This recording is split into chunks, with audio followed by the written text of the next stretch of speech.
राम राम सभी प्यारे साथियों को स्वागत है आप सभी का एक बार फिर से आपके अपने चैनल लर्नोलॉजी अड्डा में।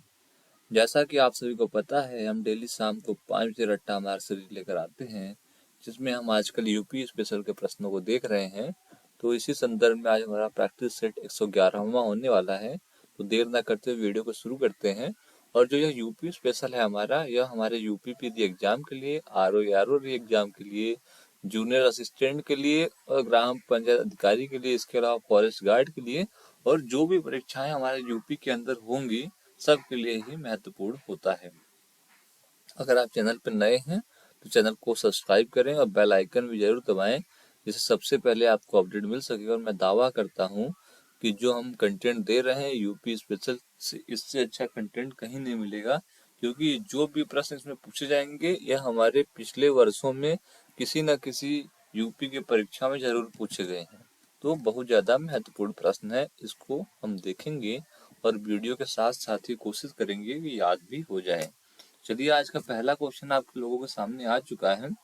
कुछ लोगों को इसका उत्तर पता भी होगा, जिनको नहीं पता है उनको हम बताएंगे। तो पहला प्रश्न है, किस्सा राधा कन्हैया के लेखक कौन है? ये जो प्रश्न होंगे हमारे आज के, यह साहित्य से जुड़े हुए प्रश्न होंगे। हमारे उत्तर प्रदेश का जो भी साहित्य होगा, जो भी कवि होंगे, उनसे रिलेटेड यह प्रश्न होने वाले हैं। तो किस्सा राधा कन्हैया के लेखक कौन है? ऑप्शन है सैयद आगा हसन काश्मीरी, नवाब वाजिद अली शाह, बापू गोपाल चंद्र एलियास गिरधर दास या पंडित प्रताप नारायण मिश्र।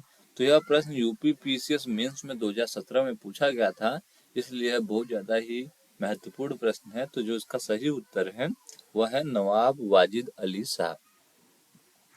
किस्सा राधा कन्हैया का कौन लेखक है? तो नवाब वाजिद अली शाह इसके लेखक हैं।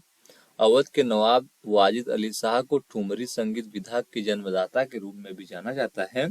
इन्होंने रहस रास और किस्सा राधा कन्हैया जैसी प्रदर्शनों द्वारा हिंदी रंगमंच को प्रशय प्रदान किया। उल्लेखनीय है कि वाजिद अली शाह स्वयं इन नाटकों में भी अभिनय करते थे। और तो नवाब वाजिद अली शाह कौन थे? तो यह हमारे अवध के नवाब थे, और इन्होंने किस्सा राधा कन्हैया के अलावा रहस रास भी लिखी थी।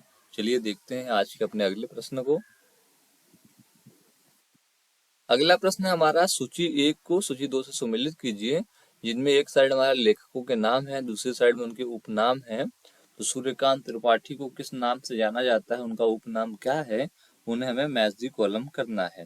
तो सूर्यकांत त्रिपाठी जी को आपने सुना होगा, उनको निराला कहा जाता है। सूर्यकांत त्रिपाठी निराला उनका नाम जब भी बोला जाता है आम भाषा में उत्तर प्रदेश के, तो सूर्यकांत त्रिपाठी निराला ही बोला जाता है।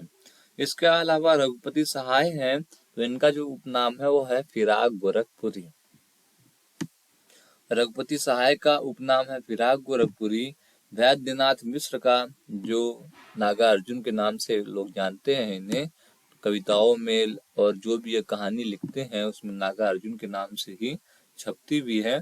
और धनपत राय श्रीवास्तव, जो कि बहुत ही महान उपन्यासकार हुए हमारे भारत के, इनको धनपत राय श्रीवास्तव को मुंशी प्रेमचंद के नाम से जाना जाता है। तो 4 हमने देखे और चारों के नाम आपको याद भी हो गए होंगे। सूर्यकांत त्रिपाठी निराला, रघुपति सहाय को फिराक गोरखपुरी, वैद्यनाथ मिश्र को नागार्जुन और धनपत राय श्रीवास्तव को मुंशी प्रेमचंद। चलिए देखते हैं अगले प्रश्न को। अगला प्रश्न है, अति लोकप्रिय धार्मिक पत्रिका कल्याण प्रकाशित होती है। एक हमारा अति लोकप्रिय धार्मिक पत्रिका कल्याण है, वह कहाँ से प्रकाशित होती है? मथुरा से, ऋषिकेश से, गोरखपुर से, वाराणसी से। यह प्रश्न यूपी पीसीएस प्री के 2011 में और यूपी पीसीएस के मेंस में 2015 में पूछा गया था। तो कल्याण जो पत्रिका है वह कहाँ से छपती है? तो इसका जो सही जवाब है वह है हमारा गोरखपुर। गोरखपुर से कल्याण पत्रिका छपती है। प्रसिद्ध चिंतक एवं धर्मवेता श्री हनुमान प्रसाद पोद्दार पत्रिका के संपादक रहे थे। चलिए बढ़ते हैं अगले प्रश्न की ओर। अगला प्रश्न है हमारे सामने, सूची 1 को सूची 2 से सम्मिलित करना है। इसमें कुछ हमारे कवि दिए गए हुए हैं, दूसरे साइड उनकी कुछ रचनाएं हैं, उनको हमें मैच करना है। तो मुंशी इंसा अल्लाह खान, इनको हमें इनका क्या मतलब, जो भी इनका रचना था वो कौन सी रचना इनकी है, तो इसमें से उदयभान चरित्र जो है वह मुंशी इंसा अल्लाह खान की रचना है। मैच दी कॉलम हम कर देंगे, मिलान कर देंगे। उसके बाद बाबू देवकी नंदन खत्री का कौन सा है? बाबू देवकी नंदन खत्री काजल की कोठरी। इसके अलावा एक उपन्यास इनका था, आपने उस पे एक सीरियल भी बनाया गया था, चंद्रकांता। आपने देखा होगा, नौगढ़ विजयगढ़ की कहानियां चंद्रकांता। तो बाबू देवकी नंदन खत्री को काजल की कोठरी के लिए और चंद्रकांता के लिए आपको याद रखना होगा। इसके अलावा पंडित प्रताप नारायण मिश्र हैं, या हट्टी अमीर के लिए, एक मिनट, हट्टी अमीर के लिए। और जयशंकर प्रसाद की जो मुख्य रचना है इसमें शामिल है कंकाल। तो हमने मैच दी कॉलम कर दिया और आपको याद भी हो गया होगा। ऐसे प्रश्नों से हमारे 4 प्रश्न एक बार में हो जाते हैं और हमें याद भी आसानी से हो जाते हैं। चलिए देखते हैं अगले प्रश्न को। अगला प्रश्न है, इनमें से क्या उत्तर प्रदेश में नहीं है? तो विश्वनाथ मंदिर हमारा वाराणसी में है, 80 घाट हमारा है ही वाराणसी में, आगरा का किला आगरे में है जो कि उत्तर प्रदेश में ही है, और विक्टोरिया मेमोरियल जो है हमारे उत्तर प्रदेश में नहीं है। यह विक्टोरिया मेमोरियल जो है वो कोलकाता में है। ठीक है, तो विक्टोरिया मेमोरियल हमारे उत्तर प्रदेश में नहीं है। और विक्टोरिया मेमोरियल का जो निर्माण था 25 वर्ष के शासनकाल के पूरा होने के अवसर पर किया गया था। यह सफेद संगमरमर से बना है। और आपको विश्वनाथ मंदिर, 80 घाट और आगरा किला का पता ही है। चलिए देखते हैं अगले प्रश्न को। अगला प्रश्न, निम्नलिखित में से कौन सा एक सही सुमेलित नहीं है? कुछ कवियों के नाम दिए गए हुए हैं और उनका जन्म स्थान से संबंधित बातें हैं। तो अमीर खुसरो का जन्म कहाँ हुआ था? तो अमीर खुसरो का जन्म जो हुआ था वह एटा में हुआ था, यह बिल्कुल सही है। मिर्जा गालिब का जन्म आगरा में हुआ था, यह भी सही है। जोश का जन्म मलिहाबाद में हुआ था, यह भी सही है। लेकिन जिगर का गोरखपुर दिया गया हुआ है, गलत है, क्योंकि जो जिगर थे इनका जो जन्म स्थान था वह गोरखपुर से संबंधित न होकर यह हमारे मुरादाबाद से संबंधित थे और उनको जिगर मुरादाबादी भी कहा जाता था। इनका वास्तविक नाम अली सिकंदर था।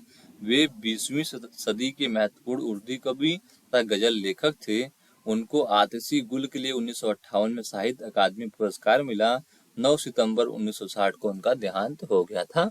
जिगर मुरादाबादी हैं, गोरखपुर नहीं है। चलिए देखते हैं अगले प्रश्न को। अगला प्रश्न, निम्नलिखित युग्मों में से कौन सा सही सुमेलित नहीं है? पिछले टाइप का ही यह प्रश्न है कि उनमें कौन से कहां से मैच करते हैं। तो अमीर खुसरो पिछले प्रश्न में भी देखा था हमने, वह एटा से संबंधित थे, बिल्कुल सही है। मिर्जा गालिब आगरा से संबंधित थे, बिल्कुल सही है। जोश मलिहाबाद से थे, बिल्कुल सही है। बात आती है राम प्रसाद बिस्मिल पे, तो प्रयागराज से संबंधित नहीं थे। राम प्रसाद बिस्मिल कहाँ से संबंधित थे? तो शाहजहांपुर एक जिला है हमारा, वहां से संबंधित थे। शाहजहांपुर जिला है, वहां से संबंधित थे राम प्रसाद बिस्मिल। और इनका जन्म 1897 ईस्वी में हुआ था, उत्तर प्रदेश के शाहजहांपुर जनपद में। और इनको काकोरी जो ट्रेन कांड हुआ था, इनके लिए इनको जाना जाता है और उसी में इनको फांसी भी दी गई थी। चलिए देखते हैं अगले प्रश्न को। अगला प्रश्न, निम्नलिखित में से कौन फारसी का प्रथम कवि था जिसने अपनी कविता में भारतीय पर्यावरण को चित्रित किया? अमीर खुसरो, अमीर हसन, अबू तालिब कलीम या फैजी? इसका सही जवाब होगा वो अमीर खुसरो है। अमीर खुसरो फारसी का प्रथम कवि था जिसने अपनी कविता में भारतीय पर्यावरण को चित्रित किया। यह चिश्ती संप्रदाय के शेख निजामुद्दीन औलिया के शिष्य थे, जिनका हम जानते हैं, जिनको अमीर खुसरो के नाम से। ये किसके शिष्य थे? निजामुद्दीन औलिया के शिष्य थे। चलिए देखते हैं अगले प्रश्न को।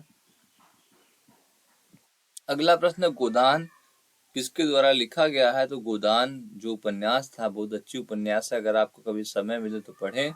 यह यूपीएससी के सिलेबस में भी है गोदान। तो इसके राइटर, इसके लेखक कौन हैं? तो इसके लेखक मुंशी प्रेमचंद्र हैं। मुंशी प्रेमचंद पर क्लिक करेंगे और मुंशी प्रेमचंद की कुछ और कृतियों को जानेंगे हम, जिनमें सेवा सदन, प्रेमाश्रम, रंगभूमि, निर्मला, कायाकल्प, गबन, कर्मभूमि, मंगलसूत्र, संग्राम, करबला, प्रेम की वेदी आदि जो कि महत्वपूर्ण हैं, हमें इनको याद रखना पड़ेगा। चलिए देखते हैं अगले प्रश्न को। अगला प्रश्न है, राष्ट्रीय कवि मैथिली शरण गुप्त का जन्म उत्तर प्रदेश में कहाँ हुआ था? कानपुर में, लखनऊ में, झांसी में या उन्नाव में? तो जो राष्ट्रीय कवि मैथिली शरण गुप्त हैं, इनका जन्म जो हमारा झांसी जिला है, झांसी मंडल का झांसी जिला है, वहीं पर हुआ था और इनका जन्म 3 अगस्त 1886 को हुआ था। गुप्त जी खड़ी बोली के महत्वपूर्ण कवि हैं। पंडित महावीर प्रसाद द्विवेदी जी की प्रेरणा से आपने खड़ी बोली की अपनी रचनाओं का माध्यम बनाया। मैथिली शरण गुप्त को साहित्य जगत में दद्दा नाम से संबोधित किया जाता था। इनकी जो मुख्य कृतियां हैं उनमें पंचवटी, साकेत, जयद्रथ वध, यशोधरा, द्वापर, झंकार तथा जय भारत आदि हैं। चलिए देखते हैं अगले प्रश्न को। अगला प्रश्न है, भारतीय साहित्य में आरंभिक 20वीं शताब्दी के मुख्य हिंदुस्तानी लेखक धनपत राय को किस नाम से जाना जाता है? तो अभी हमने एक पिछला प्रश्न किया था, उसमें हमने देखा था धनपत राय के उपनाम क्या थे। धनपत राय को, धनपत राय श्रीवास्तव को मुंशी प्रेमचंद के नाम से जाना जाता है। ठीक है, मुंशी प्रेमचंद के नाम से जाना जाता है। और प्रेमचंद की जो मेन थी गबन गोदान, इस पे हमने बात कर ली थी। चलिए देखते हैं अगले प्रश्न को। उर्दू शायरी में फिराक गोरखपुरी के नाम से कौन प्रसिद्ध हैं? द्वारिका प्रसाद, विश्व बिशन नारायण, रघुपति सहाय या नवल किशोर? तो उर्दू शायरी में फिराक गोरखपुरी के नाम से रघुपति सहाय प्रसिद्ध हैं। रघुपति सहाय का जन्म 28 अगस्त 1896 को गोरखपुर उत्तर प्रदेश में हुआ था और इनकी प्रसिद्ध पुस्तक गुले नगमा है। इन्हें उर्दू साहित्य का प्रथम ज्ञानपीठ पुरस्कार 1969 में दिया गया था। चलिए देखते हैं अगले प्रश्न को। ये जितने भी प्रश्न यहाँ पर कराए जा रहे हैं परीक्षा की दृष्टि से अति महत्वपूर्ण है, तो एक भी प्रश्न आपसे छूटना नहीं चाहिए। आप इसके नोट्स बनाइए या स्क्रीनशॉट लीजिए, लेकिन एक भी प्रश्न आपसे छूटना नहीं चाहिए। अगला प्रश्न है, उत्तर प्रदेश महिलाओं से संबंधित पहली पत्रिका 1874 में प्रकाशित करने का भी श्रेय जाता है, जिसके संपादक भारतेंदु हरिश्चंद्र थे। तो कौन सी पहली पत्रिका थी जिसके संपादक भारतेंदु हरिश्चंद्र थे और महिलाओं से संबंधित पहली पत्रिका थी? तो ऑप्शन है हमारे सामने बाल बोधनी, सरस्वती, सितारे हिंद या उदंत मार्तंड। तो इसका जो सही जवाब है वो बाल बोधनी है। बाल बोधनी सही जवाब है। भारतेंदु हरिश्चंद्र जिनका जन्म 9 सितंबर 1850 को हुआ था, यह आधुनिक हिंदी साहित्य के जनक कहे जाते हैं। जनवरी 1874 ईस्वी में भारतेंदु हरिश्चंद्र ने बाल बोधनी पत्रिका का प्रकाशन प्रारंभ किया था। यह पत्रिका महिलाओं से संबंधित थी। यह हिंदी मासिक पत्रिका बनारस से प्रकाशित होती थी, अतः इसे महिलाओं से संबंधित उत्तर प्रदेश की पहली पत्रिका का दर्जा भी प्राप्त है 1874 में, और संपादक थे भारतेंदु हरिश्चंद्र। चलिए देखते हैं अगले प्रश्न को। अमीर खुसरो द्वारा रचित कविता छाप तिलक सब छीनी किस भाषा में है? आपने गाना भी सुना होगा, आजकल कई जो हमारे सिंगर हैं यह गाना गाते हैं, छाप तिलक सब छीनी। तो यह किस भाषा का गाना है? भोजपुरी का, खड़ी बोली का, ब्रज भाषा का या उर्दू का? तो जो सही जवाब है वो ब्रज भाषा का या गाना जो है, गीत है, यह ब्रज भाषा का गीत है। अमीर खुसरो द्वारा रचित कविता छाप तिलक सब छीनी ब्रज भाषा में है। इन्होंने ही खड़ी बोली का आविष्कार किया था। सर्वप्रथम हिंदू या हिंदी शब्द का प्रयोग इन्हीं के साहित्य में मिलता है। यह मूलतः फारसी भाषा के शायर थे, लेकिन उन्होंने खड़ी बोली, हिंदी व ब्रज भाषा में पद्य लिखे हैं। अगले प्रश्न को देखते हैं। अगला प्रश्न हमारे सामने है, कवयित्री महादेवी वर्मा का जन्म किस शहर में हुआ था? उत्तर प्रदेश से संबंधित कवि हैं और इनका कवित्री हैं, माफ करिएगा। तो इनका संबंध किस जिले से है? आजमगढ़ से, चित्रकूट से, कन्नौज से, फर्रुखाबाद से? यह प्रश्न विधान विभाग रक्षक के परीक्षा में 2018 में पूछा गया था। जो कवित्री महादेवी वर्मा है, इनका जन्म 26 मार्च 1907 को हमारे फर्रुखाबाद जिले में हुआ था।